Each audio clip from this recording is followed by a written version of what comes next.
Les saluda Cristina Rodríguez desde los estudios de televisión del Nasdaq en Nueva York y desde aquí les acercamos lo más destacado de la economía y los mercados de Estados Unidos. Para hablar de todo ello esta semana está de nuevo con nosotros José González, que es el Managing Partner de GCG Advisor. Bienvenido. Encantado, Cristina, un placer.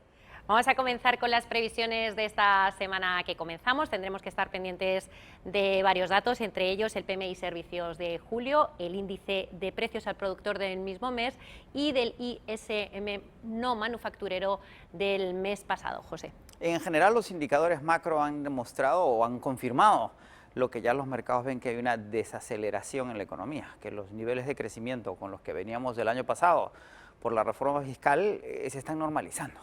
Y están en línea con este crecimiento norteamericano esperado del 2.1% este año por la economía en general. Por lo tanto, todos los indicadores tienden a venir en la misma dirección. No son totalmente negativos, pero no son positivos. De la semana pasada, José, lo más importante o lo más destacado fue la bajada de tipos de interés por parte de la Reserva Federal por primera vez en 10 años, en más de 10 años. Un 0,25% y se queda el precio del dinero entre el 2 y el 2,25%. ¿Esto qué supone para la economía de Estados Unidos y para los bolsillos de los estadounidenses? ¿Lo notamos ya? A pesar de que el mercado esperaba un ajuste en las tasas, la reacción inmediata del mercado fue de corrección negativa, en el sentido de que en la conferencia de prensa posterior al anuncio, Powell, el presidente de la Reserva Federal, señaló que era un ajuste de medio camino. Con lo cual no dijo lo que el mercado esperaba, que era el primero de una serie de ajustes hacia adelante. Y recordemos que hubo disenso. Por primera vez, 2 miembros de la Reserva Federal votan en contra del ajuste. ¿En qué medida? En que la economía, digamos, no está bien, no está creciendo su potencial. Como mencionábamos, los indicadores macro subrayan eso, pero tampoco está en un proceso de recesión o de desaceleración seria que amerite ni siquiera este recorte o sucesivos recortes. De allí que el mercado reaccionara negativamente y que en general reconozca, por otro lado, que una baja en las tasas de 25 puntos básicos tampoco es que va a reactivar, reacelerar la economía, y más bien puede reducir la capacidad de maniobra de la Reserva Federal si es que esta economía tuviera baches, problemas hacia adelante. ¿Es tampoco que los estadounidenses ni lo van a notar? Las tasas de interés van a corregir. De hecho, los bonos del Tesoro corrigieron de inmediato al día siguiente del anuncio de los ajustes, pero no tanto por el anuncio de los ajustes, sino por el ruido sobre la guerra comercial que no se disipa, sino que se agrava. Sin embargo, ese ajuste en las tasas de los bonos del Tesoro, que ya transan como muchos bonos europeos por debajo de la inflación, es decir, que si uno ahorra en bonos largos del Tesoro norteamericano es como que le diera dinero a la Reserva Federal en lugar de recibirlo a cambio, no tiene un impacto real sobre el resto de las tasas. Las tasas bancarias e hipotecarias no van a mejorar sustancialmente en el corto plazo, más aún con las medidas bancarias de salvaguardar el capital que hacen que sí, que las tasas estén bajas, pero para acceder a ellas hay que tener niveles de crédito excelsos que la mayor parte de consumidores no tienen. ¿Y por qué Donald Trump está tan enojado, tan enfadado con Jerome Powell? Quería más, ¿no? Sí, claro, él dijo que Jerome Powell le había decepcionado mucho porque él quería un anuncio de baja de tasas agresiva. Y hay que reconocer, por otro lado, que esa reacción negativa del mercado a una baja en las tasas también obedece a que hay una lectura política del ajuste. ¿En qué medida la presión de Trump de los últimos meses hace que Powell ceda esa presión política y que esa interferencia con la Reserva Federal continúe, con lo cual incomoda al mercado la interferencia de la presidencia, del presidente, que no cesa y nada indica que vaya a cesar? Los mercados a la baja y el dólar hacia arriba.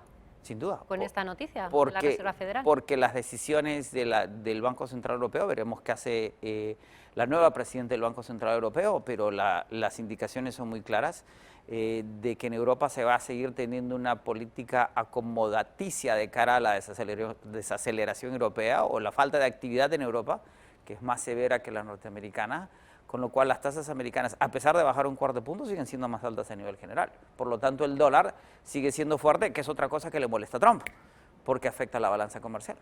Otros datos de la semana pasada, José, fueron el menor gasto de los consumidores en 4 meses. Tampoco fue muy bien el sector manufacturero, que cayó a cifras que no se veían desde 2016, y también conocimos el dato de desempleo, que se mantiene más o menos como estaba. Es correcto, lo que señalábamos, la economía, y de ahí sí se puede justificar, razonar en esta baja de las tasas del 0.25%, en un ajuste de medio camino, en una economía que no tiende a reaccionar y cuyos indicadores, mirándose adelante, tienden a subrayar que la economía norteamericana no va a crecer acaso ni siquiera ese 2.1 y pudiese crecer por debajo del 2. Por lo tanto, los indicadores siguen siendo, una vez más, la economía no se reactiva, y es una cosa que hoy día se le achaca a Trump, a la administración Trump, que decía que esta es una economía que iba a crecer entre 3 y 4% y crece 2.1, exactamente lo que crecía durante la administración Obama. También importante, de la semana pasada, conocíamos casi ya al final de la semana que Donald Trump decidía imponer 300.000 millones de dólares a los productos chinos a partir del 1 de septiembre. Y eso que había ido una delegación estadounidense a China y estaban retomando las negociaciones y parece que no iban mal. José, ¿esto qué supone? Señala el presidente, una vez más, en un tuit, que es una pequeña tarifa del 10%, no el 25% que puso en las tarifas anteriores, pero los bienes incluidos en esta nueva tarifa serían múltiples y variados.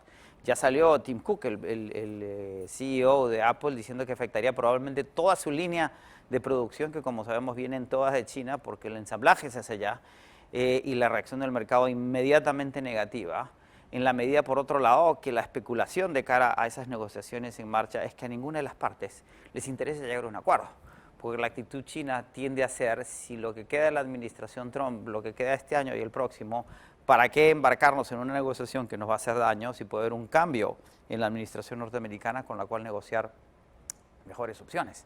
Y creo que la reacción Trump de decirles es que, al haber señalado cuando tal especulación trascendió, de que él se va a quedar más allá del 20 y que dijo que va a poner más tarifas si gana las elecciones. Y que deberían tomar el acuerdo como está y no esperar que vaya a mejorar hacia adelante. Sin embargo, la reacción del mercado muy negativa en función de la arbitrariedad del presidente norteamericano, que es también la reacción negativa por el ajuste de las tasas. Este tema tendremos que hablar, ¿no? Mucho de él todavía. Y sigue siendo el que está afectando más a, sin duda, porque si la economía europea no crece, la economía norteamericana no crece, se ralentiza, como se dice. La esperanza estaba centrada en que la actividad comercial internacional mantuviera los niveles de actividad económica y crecimiento. Y si se ataca a la actividad de comercio internacional, se ataca a uno de los pocos focos en los que había dinámica de crecimiento hacia adelante.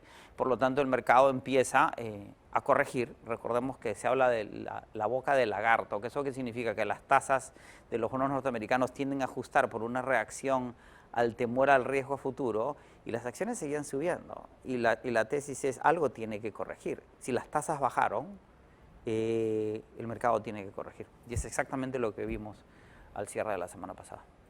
Y de la semana pasada también conocimos datos de algunas empresas, presentaron sus resultados del segundo trimestre, entre otras Verizon, que tuvo mejores datos de lo esperado, con más suscriptores que ninguna otra compañía de su sector, y Apple, que le fue bien, pero tuvo menos ventas de iPhones. En ambos casos, el sector tecnológico, que ha seguido liderando los mercados, los resultados han vuelto a ser en este trimestre en curso, el que está cerrando, casi 79% de las compañías superaron las expectativas, es decir, los resultados han seguido siendo positivos, lo que ha mantenido los mercados en positivo, independientemente de las correcciones que hemos visto recientemente.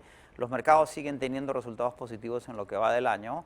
Los resultados corporativos no son malos. Apple sorprende, por un lado, porque ya los iPhones no son el motor de crecimiento ni de ganancias que eran en el pasado. Sin embargo, los servicios que da Apple tienden a compensar por esa caída, en lo que ya es más o menos claro que la gente no está renovando sus teléfonos con la velocidad que los renovaba en el pasado. O comprando la competencia. Porque es más barata. Es más barata. Recordemos y tienen muy buenos servicios. Los iPhones ya son teléfonos de $1.000 plus. Y el mercado para ese tipo de teléfonos se está viendo reducido.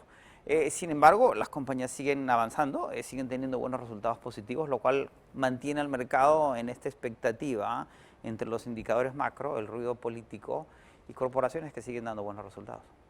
Y antes de acabar, José, quería que comentáramos un tema. Ha habido un hackeo en el banco Capital One. 106 millones de clientes se han visto afectados, se han robado los datos de estos clientes. Y la semana anterior conocíamos también que Equifax también tenía que pagar una multa de 700 millones porque también le habían robado los datos de 150 millones de clientes. ¿Qué es lo que está pasando en estas empresas tecnológicas con la ciberseguridad? En el caso de Capital One, además lo curioso es que el hackeo fue de una sola persona, tomando ventaja de una vulnerabilidad que nadie se da cuenta en un proceso sistemático en términos tecnológicos que no ofrece mayor sofisticación. No es casual que Jamie Dimon, el presidente de JP Morgan, sigue sosteniendo que el mayor riesgo para la banca, habiendo superado los problemas del balance después de la crisis, sigue siendo ataques tecnológicos, infiltraciones como la acabamos de ver en Capital One. Las vulnerabilidades van a continuar hasta que no se vayan blindando, tenemos entendido que este año ha habido 3.700 hackeos en los Estados Unidos nada más, y que es una batalla constante en contra de seguirlos administrando y manejando. ¿Y qué es lo que quieren, no sé, qué pretenden esos hackers con esos datos? Porque no se vayan a llevar el dinero, ¿no?, del banco. Lo que quieren son los datos, la Social Security, sí, pasaporte. La clave es que o son anarquistas o son delincuentes. Los anarquistas sencillamente quieren irrumpir en el sistema para demostrar que lo pueden hacer. Ahora, si esos datos se los venden a redes delincuenciales globales, uno puede descubrir tendríamos que asustarnos. Totalmente, que su tarjeta de crédito terminó siendo utilizada para fines no santos. ¿Y aconsejarías cambiar el dinero a otro banco? No, lo que hay que tener es mucho. Ya los bancos están implementando lo que se llama doble seguridad en sus tarjetas de crédito. O sea, tener un doble sistema para acceder a ciertas cuentas. Es un fastidio personal, pero se convierte más o menos inevitable. Hasta que no creamos un sistema de encripción, como el que ofrece el blockchain, que van a hacer inscripción pero muy segura, seguiremos siendo expuestos a este tipo de hackeos. Pendientes de todo esto que está pasando. José González, muchas gracias por estar de nuevo con nosotros en Estrategias de Inversión. Encantado, un placer. Y a ustedes les esperamos con más noticias de la economía y los mercados de Estados Unidos, desde aquí, desde los estudios de televisión del Nasdaq en Nueva York. Saludos, Cristina Rodríguez.